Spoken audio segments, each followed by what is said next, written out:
네, 오늘 말씀은 다윗과 사울의 관계, 그리고 다윗과 요나단과의 관계를 통해서 악으로 가득 찬 이 세상을 성도가 어떻게 살아가야 할지, 이 세상을 살아가는 성도로서의 합당한 삶의 모습은 어떠할지에 대해서 살펴보고자 합니다.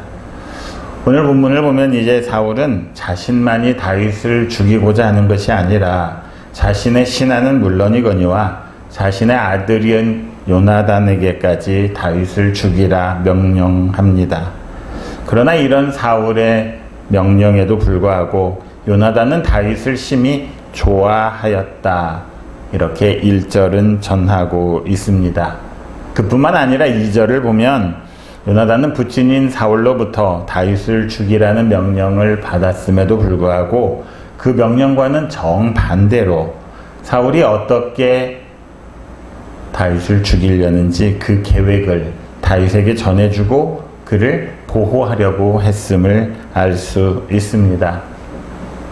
우리가 잘 알고 있듯이 요나단은 다윗의 친구임과 동시에 사울 왕의 아들이었습니다.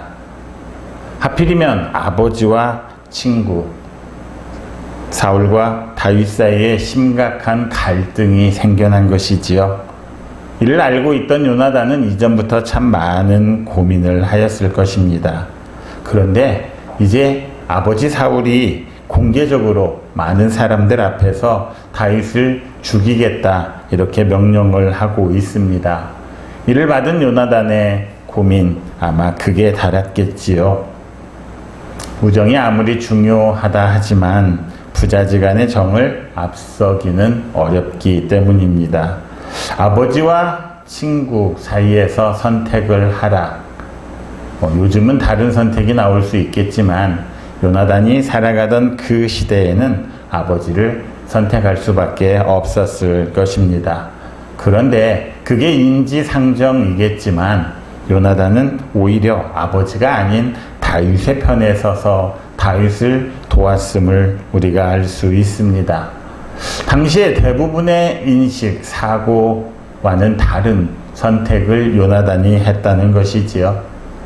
이것은 요나단이 단순히 혈연이나 우정 사이에서 우정을 택했다 이렇게 단순하게 설명할 수 있는 것이 아니라는 것입니다. 당시 일반적인 판단 기준과도 다르기 때문이지요. 그렇다면 요나단의 이 선택에는 다른 차원의 선택의 기준이 있었다는 것을 말해주고 있습니다. 그렇다면 요나단이 선택한 기준은 무엇이었겠습니까? 요나단이 다윗을 선택한 것이 그의 우정이 아버지를 향한 사랑보다 컸다? 이렇게 단순하게 말할 수 있는 것은 아니지요. 아버지는 사랑하지 않고 다윗을 좋아했다. 이런 단순한 것은 옳지 않습니다. 그보다 더 높은 차원의 기준이 있다는 것은 그 선택이 옳았기 때문일 것입니다. 그냥 가족이기 때문에 혈연의 정을 따라서 선택한 것이 아니라 그는 무엇이 더 옳은 일인지를, 공의가 무엇인지를 따져 보았다는 이야기입니다. 피는 물보다 진하다라는 말이 참 많이 쓰이지요. 사람에게 있어서 가족 간의 정, 핏줄은 가장 자연스러운 이끌림, 가장 자연스럽게 이끌리는 감정이라 말할 수 있다는 것입니다. 그래서 할 수만 있다면 가족을 돕고 돌보는 일, 사람이 마땅히 해야 할 일이라고 강조합니다. 그런데 그것이 항상 옳은 일이라고 말할 수가 없다는 게 문제입니다. 그런 가족의 정만을 따르다 보면 가족을 벗어나는 더 큰 차원의 어떤 일에서 하나님의 더 오르신 뜻을 따르기가 쉽지 않다는 말입니다. 지나치게 가족 간의 정을 따르다 보면 사사로운 관계에서 따져서는 안 되는 그런 부분들의 문제가 발생합니다. 우리나라 역시 동양권이기에 혈연을 중시하지요. 그런데 너무 혈연을 중시하다 보니 많은 문제가 발생합니다. 학연, 지연도 마찬가지이지요. 무엇인가 선택을, 무슨 일을 결정함에 있어서는 그런 것들이 아니라 옳고 그름이 판단의 기준이 되어야 할 것입니다. 그런데 그런 문제가 아니라, 옳고 그름이 아니라 나와 어떤 관계에 있는 사람인지 그런 관계가 선택의 기준이 되다 보니 세상이 온갖 부정과 부패로 가득 차게 됩니다. 우리 주변의 부정과 부패의 대부분, 그것들은 우리가 쉽게 하는 생각에서 비롯됩니다. 즉, 내가 잘 아는 사람이 내 가족 중에 누군가가 높은 자리에 올랐다면 그 사람에게 이 정도 청탁, 부탁은 할 수 있는 것 아닌가?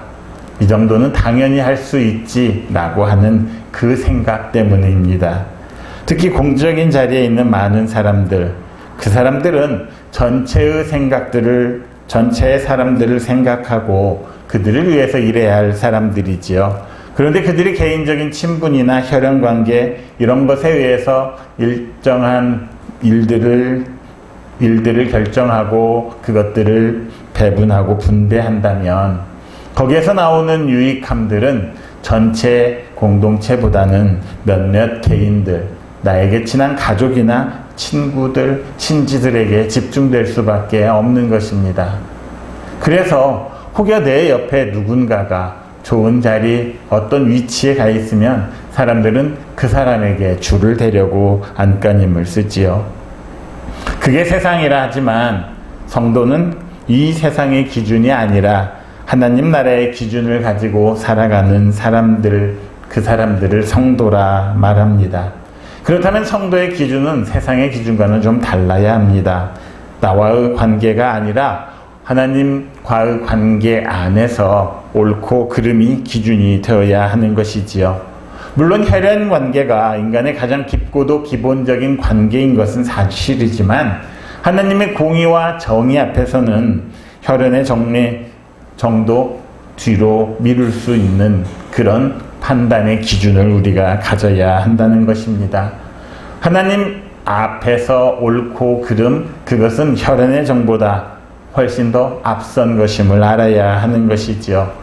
혈연의 정 때문에 하나님의 공의와 하나님의 기준이 바뀔 수는 없는 절대적인 기준임을 알아야 합니다.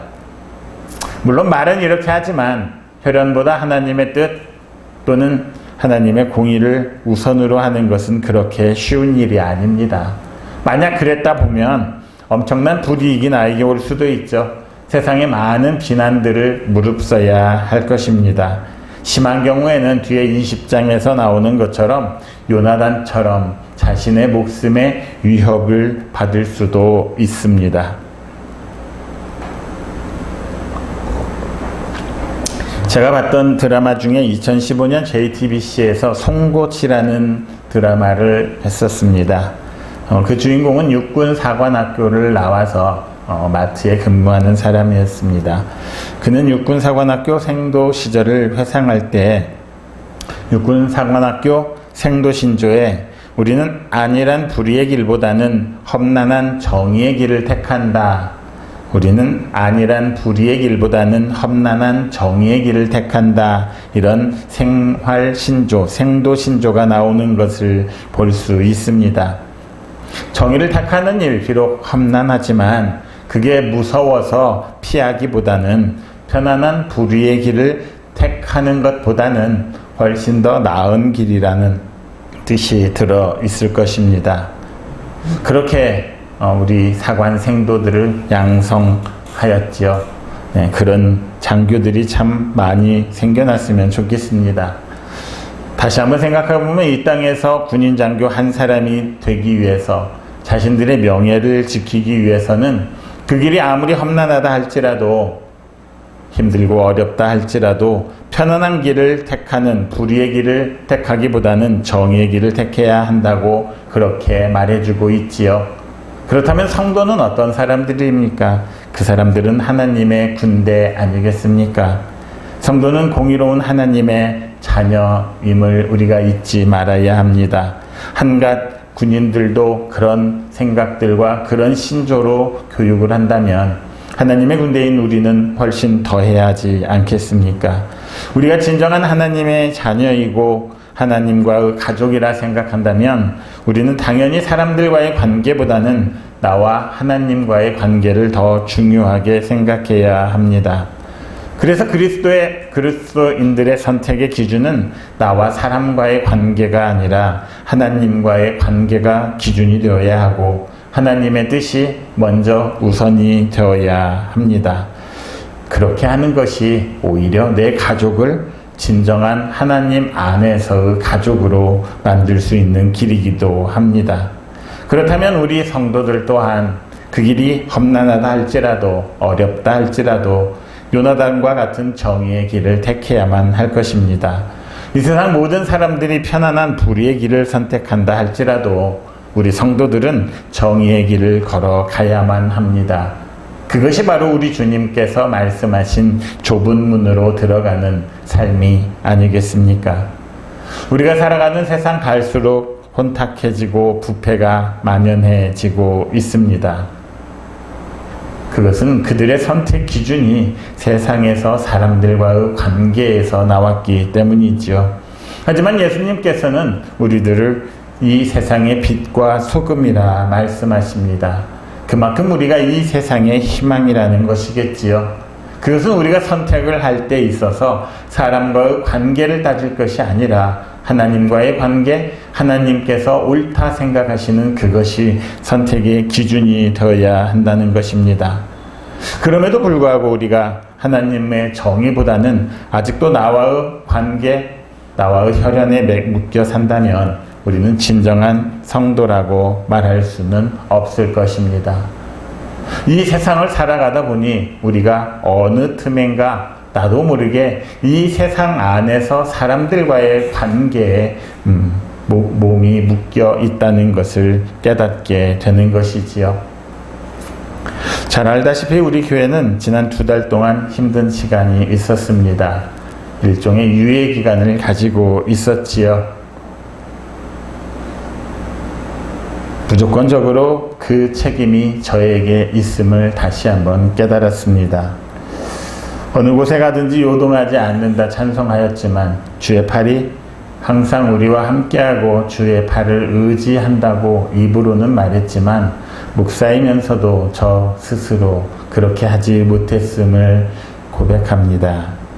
모든 책임 저로 인해서 여러 가지 혼란이 오고 잘못된 결정들이 있었음을 다시 한번 생각해 보았습니다.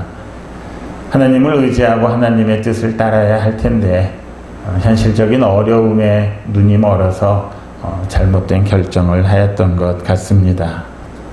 그 중에서 가장 큰 문제를 생각해 보니 새날교회가 이렇게 저렇게 저와 관련되고 관계가 있는 사람들이 모여 있었던 곳이라는 것이지요.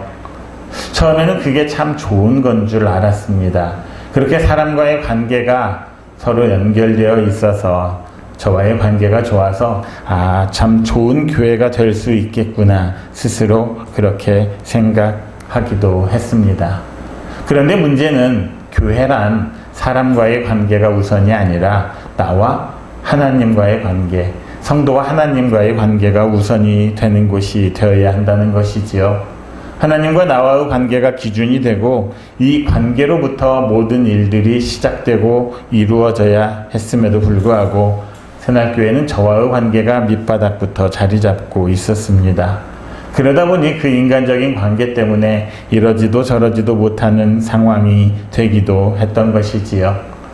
하나님과의 관계가 기초가 되고 그것이 깊어져서 믿음도 굳건해지고 견실해지고 또한 장성해져야 할 테인데 인간적인 관계로 묶이다 보니 믿음도 그 자리에 머물러서 장성할 수가 없었음을 제가 볼 수 있었습니다. 어느덧 6년 이제 7년으로 넘어가고 있는 시기에 우리들의 믿음은 성장하지 않고 자꾸 되풀이되고 그냥 반복되는 형식적인 믿음으로 될 수밖에 없었던 것이지요.